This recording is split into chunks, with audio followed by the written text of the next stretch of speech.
Hello दोस्तों, मैं हूं संजीत यादव और आप देख रहे हैं हमारे यूट्यूब चैनल रजनीश के पेपर। दोस्तों मैं आज एपी पढ़ाऊंगा जो कि वर्ग 10वीं की है। दोस्तों ज़्यादातर बोर्ड में ये क्वेश्चन पूछता है कि जांच करें कि निम्नलिखित में कौन सी एपी है। तो हम देखेंगे कि एपी कब हो जाता है और कब एपी नहीं होता है। अगर हमें कोई सा भी क्रम दिया रहेगा तो हम सबसे पहले डिफरेंट देखेंगे, जिसे हिंदी में पदांतर या सार्वंतर कहते हैं।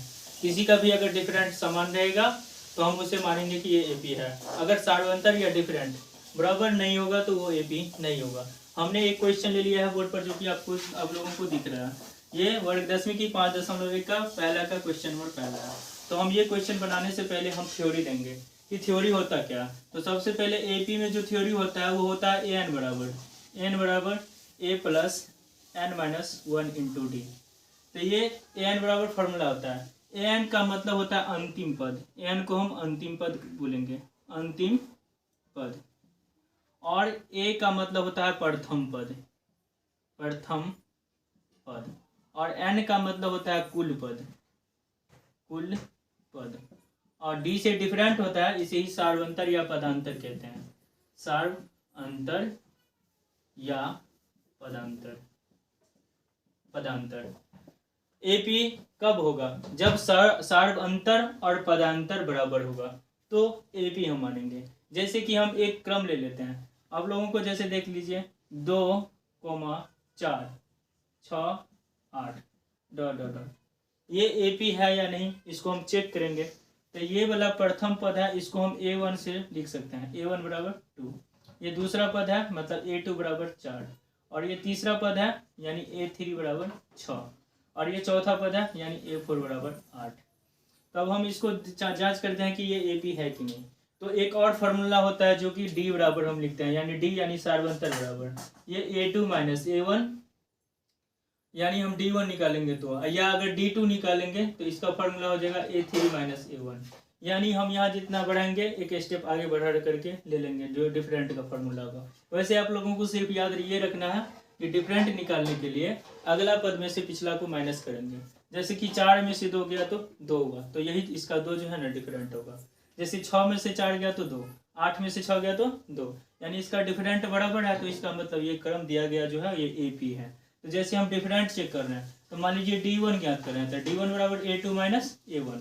तो A2 वाला पद कितना है 4, 4 में से A1 2 घटा देते हैं तो ये 2, तो D1 तो 2 आया। और इसी प्रकार हम कम से कम 2-4 मतलब आगे तक भी चेक कर लेंगे कि डिफरेंट कहाँ कहाँ बराबर होता है या नहीं। क्योंकि कभी कभी ऐसा भी होता है एग्जाम में कि हमारा यहाँ तो डिफरेंट यहाँ भी बराबर हो जाएगा, यहाँ भी हो जाएगा और यहाँ भी हो जाएगा, और अगला क्रम जो रहेगा ना वहाँ पर हमारा डिफरेंट बराबर नहीं होगा तो वो एपी नहीं होता है। तो यही हमें चेक करना है, यानी बीच बीच में से हम कहीं से भी चेक कर लेंगे। एक बार तो शुरू में चेक करेंगे ही, जैसे हमने चेक किया D1 बराबर A2 माइनस A1। तो A2 4 है, 4 में से 2 गया तो ये 2। अब जैसे हम D2 चेक कर रहे हैं तो D2 निकाल रहे हैं, यानी डिफरेंट। एपी में हमेशा डिफरेंट बराबर होगा, डिफरेंट हमेशा बराबर होगा तभी वो एपी होगा। तो जैसे कि ये D2 हम निकाल रहे हैं तो D2 बराबर A3 माइनस A2। तो A3 का मान कितना है, यहाँ पर 6 है और A2 का मान 4 है, तो 6 में से 4 गया 2, यानी कि हमारा यहाँ भी डिफरेंट और यहाँ भी डिफरेंट बराबर है। तो हम मान लेते हैं कि ये एपी है। वैसे भी एपी है। अगर हम यहाँ से भी घटा लेते हैं, जैसे कि हम डिफरेंट कब चेक करेंगे, कहीं से भी हम चेक कर लेंगे। जैसे अगला पद में से पिछला को माइनस करना है, जैसे 8 में से 6 गया तो 2 आ जाता है, यही डिफरेंट बराबर हो गया। या 6 में से 4 गया तो 2, या 4 में से 2 गया तो 2, यानी इसका डिफरेंट बराबर है। जब डिफरेंट बराबर होगा यानी सार्वंतर बराबर होगा तो वो एपी होगा। तो यानी दिया गया क्रम जो है ये एपी है। अब एग्जाम में ऐसा भी होता है कि अगर क्रम दिया रहेगा तो आपको कहेगा कि जांच करें कि ये एपी है। अगर एपी है तो अगला 3 पद या 2 पद या 4 पद लिखें। तो हम अगला पद इसमें कैसे लिखेंगे, जैसे कि ये तो एपी हो गया, ये वाला पद एपी है। तो अगर हमें एग्जाम में कह दे कि इसका अगला पद लिखे, तो ये तो बहुत ही सटीक मेथड में दिया हुआ है एपी, क्योंकि इसमें सिर्फ क्रम 2-2 का बढ़ रहा है। यहाँ 2 है तो 2 के बाद 4 आया, 4 के बाद 6, 6 के बाद 8, और हम जानते भी हैं 8 के बाद क्या होगा अगला 10। लेकिन 10 कैसे होगा, अगर हमें कोई पूछ दे कि 10 कैसे होगा निकाल करके दिखाओ, तो हम यहाँ से काउंटिंग कर लेते हैं 10 कौन सी नंबर है, 1 2 3 4 यानी 5वां। हमें A5 निकालना है। तो अगर A5 जो निकालना है ना 5वां पद, तो 5वां पद निकालना होगा तो हम फार्मूला लगाएंगे। ए तो लिखना ही है और 5वां पद है तो एक कम करके डी लगा देंगे। तो पांचवा पद में एक कम कर देते हैं तो 4, 4 के साथ क्या आ जाएगा डी। तो पांचवा पद बराबर होता है a + 4d। अगर छठा पद कह दें तो a + 5d। और अगर बोल दे कोई 100वां पद क्या होगा तो a + 99d। जैसे 100वां पद कहा तो एक कम कर देंगे, ए तो लेना ही है और उसके बाद एक कम कर दिए तो 100 को एक नीचे कम आ जाएंगे तो 99d। यानी अगर 100वां पद कहेगा तो a + 99d। और ये पांचवा पद a + 4d। अब हम ये पांचवा पद कैसे ज्ञात करेंगे, तो a का मान हमें पता है यहाँ पर कितना है 2, और 4 गुने डिफरेंट कितना है, डिफरेंट भी 2 आया है तो 2, तो 2 + 4 दूना 8, यानी 8 2 10। यानी अगला पद यहाँ क्या होगा 10। अगर हमें छठा पद ज्ञात करना होगा तो a6 बराबर क्या होगा a + 5d। तो a का मान कितना है 2 और 5 गुने डिफरेंट कितना है 2, तो 2 + 5 दूना 10, यानी 10 2 12। यहाँ भी सिर्फ 2 का अंतराल बढ़ रहा है। तो अगला पद तो हम इस तरीका से निकालेंगे। अब हम ये वाला क्वेश्चन बना रहे हैं तो देखते रहिए। अब ये क्वेश्चन है प्रत्येक किलोमीटर के बाद का टैक्सी का किराया, जबकि प्रथम किलोमीटर के लिए किराया 15 रुपया है और प्रत्येक अतिरिक्त किलोमीटर के लिए किराया 8 रुपया। इसे हमें एपी में कन्वर्ट करना है। तो हम कैसे बनाएंगे, तो यहाँ पर प्रथम किलोमीटर के लिए दिया है, हम लिख लेते हैं दिया है प्रथम किलोमीटर के लिए किराया बराबर प्रथम किलोमीटर के लिए 15 रुपया है, 15 रुपया। और अतिरिक्त किलोमीटर के लिए जो है ना ये डी दिया हुआ है, अतिरिक्त किलोमीटर के लिए। उसके बाद जब प्रथम किलोमीटर दूरी तय करेगा तो 15 रुपया देना ही होगा, और उसके बाद जितना किलोमीटर तय करेगा तो 8 रुपया करके देना होगा। तो अतिरिक्त किलोमीटर इसको हम ए से डिनोटेट करेंगे, क्योंकि प्रथम किलोमीटर यानी प्रथम पद ए होता है। अतिरिक्त किलोमीटर के लिए किराया यानी डी, ये 8 रुपया है। तो प्रथम पद हमें पता है। अब दूसरा पद यानी a2 निकालेंगे तो a + d, a2 बराबर a + d, ये फॉर्मूला है। a का मान 15 और d का वैल्यू 8, तो 15 8 23, तो ये a2 आ गया। अब a3 निकालते हैं तो a3 यानी तीसरा पद है, हम बोले कि एक कम करके लेना है जब हमें पद ज्ञात करना होगा। तो a3 यानी a + 3 से कम करके 2d, यानी a + 2d। तो a का मान यहाँ पर है 15 और 2 गुने डिफरेंट कितना है 8, तो 15 और ये 8 दूना 16, 6 5 11 1 1 2 1 3, यानी 31। इसी प्रकार a4 बराबर तो a + 3d, 4 है तो एक कम करके लेंगे 3d। तो a का मान 15 और +3 गुने डिफरेंट कितना है 8, तो 15 और अतिरिक्त 24, 5 4 9 2 1 3, यानी 39। हमारा AP आ जाएगा, AP पहला 15 और दूसरा 23 और 31 39, यानी डॉट डॉट, ये AP के फॉर्म में है। अब हम चेक करेंगे कि AP कैसे है। ये तो AP का फॉर्म में आ गया, तो 23 में से 15 गया तो 8, और 31 में से 23 गया तो 8, और 39 में से 31 गया तो 8। यानी हम जहाँ से भी चेक कर रहे हैं, अगला पद में से कहीं से भी अगला पद में से पिछला घटा रहे हैं, तो हमारा डिफरेंट जो ये था सार्व अंतर वो बराबर आ रहा है, यानी सब में 8 है। तो ये AP का फॉर्म में आ गया। अब हम क्वेश्चन जो बनाएंगे वो देखेंगे कि कब AP का फॉर्म में नहीं होगा, तो वो क्वेश्चन बना रहे हैं। अब अगला क्वेश्चन हम अपना मन से ले लेते हैं, जैसे कि 5 10 15 21 27 डॉट डॉट डॉट। अब ये AP है या नहीं हमें चेक करना है। तो हम कैसे चेक करेंगे, ये प्रथम पद यानी A1 बराबर 5, और ये A2 बराबर 10, और ये A3 बराबर 15, और ये A4 बराबर 21, और ये A5 बराबर 27। एग्जाम में ये हम बहुत डिफिकल्ट टाइप का ले लिए हैं, क्योंकि यहाँ भी AP का डिफरेंट सेम आ रहा है। 10 में से 5 गया तो 5, 15 में से 10 गया तो 5। ज़्यादातर बच्चा क्या करते हैं कि दो बार डिफरेंट निकालते हैं शुरू से और आगे छोड़ देते हैं, सोचता है क्या जो इसका डिफरेंट तो बराबर है, इसका मतलब AP यही होगा। जो कि ये AP नहीं है, क्योंकि 10 में से 5 गया तो 5 यहाँ डिफरेंट बराबर है, और 15 में से 10 गया यहाँ भी 5 आ रहा है, लेकिन 21 में से अगर 15 जा रहा है तो डिफरेंट 5 नहीं आ रहा है, यहाँ पर डिफरेंट 6 आ रहा है। तो इसका मतलब डिफरेंट बराबर नहीं हुआ, और AP वही होगा जिसका डिफरेंट बराबर होगा, यानी सार्वंतर या पदांतर बराबर होगा, तब हम AP मानेंगे। अगर सार्वंतर या पदांतर बराबर नहीं होगा तो वो AP नहीं होगा। तो ये AP क्यों नहीं है, क्योंकि 10 हम D1 निकाल रहे हैं, A2 माइनस A1, तो 10 में से 5 गया तो 5, और D2 भी निकाल रहे हैं तो A3 माइनस A2, तो 15 में से 10 गया तो 5, यानी ये दोनों डिफरेंट तो बराबर आ रहा है। लेकिन अब जो अगला डिफरेंट जैसे D3 निकाल रहे हैं तो A4 माइनस A3, तो 21 में से 15 अगर घटा रहे हैं तो इसका डिफरेंट अलग आ गया, जैसे डिफरेंट आ गया 6, तो ये AP नहीं है। तो हम कहीं से भी चेक करेंगे कि डिफरेंट बराबर आ रहा है कि नहीं, अगर डिफरेंट कहीं से भी चेक करने पर बराबर आ जाएगा तो वो AP होगा। जैसे कि हम एक बार शुरू में निकाल लेंगे, जैसे कि हम शुरू में D1 निकाले, 10 में से 5 गया तो 5 आ गया, और भी हम एक बार और निकाले, जैसे कि शुरू से D2 निकाले, 15 में से 10 गया तो 5 आया। अब हम इधर और अगर आगे अंक होता तो कहीं से भी, जैसे 27 में से 21 गया तो यहाँ भी डिफरेंट 6 आ रहा है, तो डिफरेंट बराबर नहीं हो रहा है, इसलिए ये AP नहीं है। अगर हम चेक करेंगे और डिफरेंट बराबर नहीं होगा तो वो AP नहीं होगा।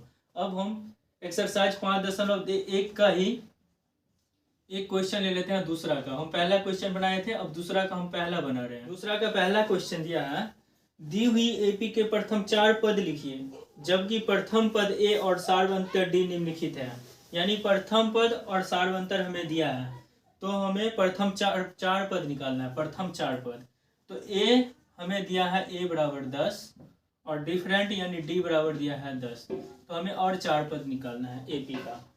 तो A तो दिया हुआ है तो हम A2 ज्ञात करेंगे, यानी ये A1 दिया हुआ है, प्रथम पद दिया हुआ है तो A2 निकालना है। तो A2 जो निकालेंगे, इस टाइप का भी क्वेश्चन ज़्यादातर बोर्ड में आता है, आपको 2 पद A और D दिया रहेगा, तो फिर आपको ज्ञात करना है 3 गो पद या 4 गो पद या 5 गो पद बोल देगा कि ज्ञात करें अगला पद। तो A2 हम ज्ञात कर रहे हैं, तो A2 बराबर फॉर्मूला A प्लस D होता है। तो A का मान 10 और D का भी मान 10 है, तो 10 10 20 हो गया। अब A3 निकाल रहे हैं, तो A प्लस 2D, तो A का मान 10 और 2 गुने डिफरेंट भी 10 है, तो 10 और 10 दूना 20, यानी ये भी 30 आ गया। अब A4 निकाल रहे हैं, तो A प्लस 3D, तो A का मान 10 और 3 गुने डिफरेंट भी 10, तो 10 10 या 30, यानी ये 40 हो गया। तो चौथा पद इसीलिए AP बराबर 4 पद जो है, ये एक तो 10 हो गया, अगला पद 20 और 30 और 40, ये 4 पद हो गया। तो दूसरा में यही क्वेश्चन कर रहा है, सभी क्वेश्चन जो है 5 गो क्वेश्चन है, इसमें ऐसे ही हम निकालेंगे। प्रथम पद हमें दिया हुआ है और सार्वंतर भी दिया है, 4 पद लिखना है, प्रथम 4 पद। अब तीसरा का भी हम एक क्वेश्चन बना लेते हैं। तो तीसरा में है, निम्नलिखित में से प्रत्येक AP के लिए प्रथम पद तथा सार्वंतर लिखिए। इजी होता है, ऐसा क्वेश्चन आता भी है। AP आपको दिया रहेगा और कहेगा कि इसका सार्वंतर कितना होगा, तो सिर्फ हमें डिफरेंट यानी डिफरेंट निकाल करके टिक करना है। ऑब्जेक्टिव में ये क्वेश्चन आता है, या AP दिया रहेगा और क्वेश्चन कह देगा इसका प्रथम पद क्या होगा। जैसे कि इसमें क्वेश्चन दिया हुआ है, क्वेश्चन तीसरा का पहला, ये क्वेश्चन है, AP दिया हुआ है 3, 1 -1 -3 ... तो हम इसको चेक करेंगे कि चेक नहीं करना है, इसमें प्रथम पद और सार्वंतर लिखना है। तो प्रथम पद यहाँ पर कितना है, प्रथम यानी शुरू वाला पद, तो प्रथम पद है यहाँ पर 3, एक हमारा आंसर यही हो गया। और डिफरेंट निकालना है यानी D1, तो D1 बराबर फॉर्मूला होता है A2 - A1, यानी अगला पद में से पिछला को घटाना है। तो यहाँ पर A2 1 है, 1 में से 3 को हम घटा रहे हैं, यानी डिफरेंट -2 आ गया। तो तीसरा का पहला हम बना लिए। तीसरा का पहला भी जितना भी क्वेश्चन है, 4 क्वेश्चन है, ऐसे ही बनेगा। प्रथम पद यानी शुरू वाला पद को हम लिख देंगे, और सार्वंतर यानी अगला पद में से पिछला को घटा देंगे, तो वो सार्वंतर हो जाएगा। अब 4 नंबर क्वेश्चन जो है उसमें से भी हम एक क्वेश्चन बना रहे हैं। जैसे क्वेश्चन दिया है, निम्नलिखित में से कौन कौन AP है, यदि कोई AP है तो इसका सार्वंतर ज्ञात कीजिए और इनके 3 और पद लिखिए। आज इस टाइप का क्वेश्चन हमने बना चुके हैं अभी ही, फिर भी हम इसको देख लेते हैं। चौथा का पहला क्वेश्चन, चौथा का पहला, इसमें हमें चेक करना है कि कौन सी एपी है। अगर कोई एपी होगा तो उसका सार्वंतर लिखना है और इनका 3 अलग अगला पद लिखना है। तो जैसे कि 2 4 6 2 4 8 और 16 डॉट डॉट। अब हम देखते हैं कि ये एपी है कि नहीं। तो इसको हम चेक कर रहे हैं। तो A1 बराबर 2 और A2 बराबर 4 और A3 बराबर 8 और A4 बराबर 16। तो डिफरेंट निकाल रहे हैं यानी D1। तो A2 माइनस A1, A2 का मान 4 है, 4 में से A1 2 घट गया, तो यानी डिफरेंट यहाँ पर 2 आया। और डिफरेंट दूसरा चेक कर रहे हैं यानी D2। तो D2 बराबर A3 और माइनस A2। तो A3 का मान यहाँ पर 8 है और A2 4 है, 8 में से 4 गया 4। हमारा डिफरेंट यहाँ पर बराबर नहीं आया है क्योंकि यहाँ पर डिफरेंट यानी D1 2 आ गया और D2 यहाँ पर 4 आ गया। और AP कब होगा? जब डिफरेंट बराबर होगा। और यहाँ डिफरेंट भिन्न भिन्न है, यहाँ पर 2 है और यहाँ पर डिफरेंट 4 है। तो इसका मतलब ये AP नहीं है। हम लिख देंगे AP नहीं है। AP होगा जब डिफरेंट बराबर होगा। तो अब हम अगला क्वेश्चन ले लेते हैं इसी का, चौथा का ही दूसरा क्वेश्चन। दूसरा क्वेश्चन है जैसे चौथा का दूसरा 2,5/2 3,7/2। अब हमें इसे भी जांच करना है कि ये AP है। अगर AP है तो सार्वंतर लिखेंगे और अगला 3 पद लिखेंगे। तो हम चेक कर रहे हैं। ये A1 बराबर 2 और A2 बराबर 5/2 और A3 बराबर 3 और A4 बराबर 7/2। तो अब हम डिफरेंट चेक कर रहे हैं यानी D1। तो A2 माइनस A1। तो A2 5/2 में से हम A1 2 घटा रहे हैं, तो लघुत्तम 2 हो गया। यहाँ पर कुछ भी नहीं है तो 1 है। तो यानी 2 और 2 का लघुत्तम 2 और 1 का लघुत्तम 2 हुआ। 2 से 2 में भाग देंगे तो 2 और 2 कट गया, ऊपर में बचा 5। और यहाँ पर कुछ नहीं है तो 1 से 2 में भाग देंगे तो 1 दूना 2 और 2 को अगर हम 2 से गुना कर रहे हैं तो 2 दूना 4। इस 1 को हम मिटा दे रहे हैं। अब 5 में से 4 गया तो 1/2, यानी इसका डिफरेंट यहाँ पर जो आया है 1/2 आया है। अब हम डिफरेंट D2 चेक कर लेते हैं। तो D2 बराबर A3 माइनस A2। तो A3 का मान है यहाँ पर 3 और A2 का मान है 5/2। तो लघुत्तम 2 और 2 तिया 6, भिन्न घटाव कर रहे हैं। 2 से 2 कट गया यानी 5। तो 6 में से 5 गया यानी 1/2। अब 1/2 यानी इसका सार्वंतर बराबर है, इसका सार्वंतर बराबर है, तो यानी कि ये AP है। और हम इससे आगे भी चेक कर सकते हैं सार्वंतर चेक करने के लिए, क्योंकि हो सकता है कभी कभी आपको क्वेश्चन उल्टा सीधा दे दे आगे का क्रम। तो डिफरेंट 2 4 डिफरेंट तो सेम आएगा और अगला डिफरेंट सेम नहीं आएगा तो वो AP नहीं होगा। लेकिन इसमें चेक करने पर डिफरेंट बराबर ही आता है, इसलिए ये AP है। तो हम इसको लिख लेते हैं AP है। अगर ये AP है तो अगला 3 पद हमें लिखना है। तो इसका डिफरेंट तो यही आंसर हो गया, एक डिफरेंट 1/2 है। अब अगला पद लिखेंगे तो हम यहाँ गिन लेते हैं 1 2 3 4, यानी हमें 5वां पद ज्ञात करना है। तो यानी A5, और A5 निकालने के लिए A + 4D। तो A का मान यहाँ पर 2 है और 4 गुने डिफरेंट 1/2। 2 1 2, 2 दूना 4, यानी 2 और 2 1 2, तो 2 2 और 2 ये 4 हो गया। यानी अगला पद 1 4 होगा, 5वां पद। अब A6 निकालते हैं। A6 बराबर A + 5D और A का मान यहाँ पर 2 है और 5 गुने डिफरेंट 1/2।